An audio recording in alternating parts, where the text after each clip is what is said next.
We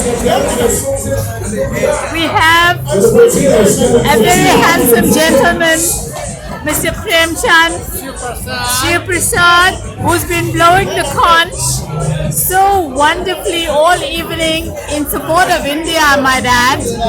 And we've been observing him, and he's been kind enough to give us a few minutes and tell us what the significance of the conch is. So, Mr. Sewpersadh, please tell the world what is the significance of the conch.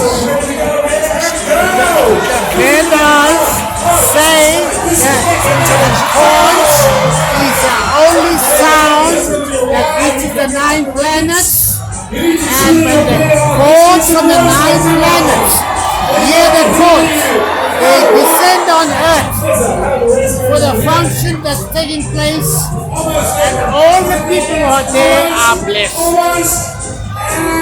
And here I would like to say, the sound of the conch blesses the parents who bring their children for sport and not to the casinos.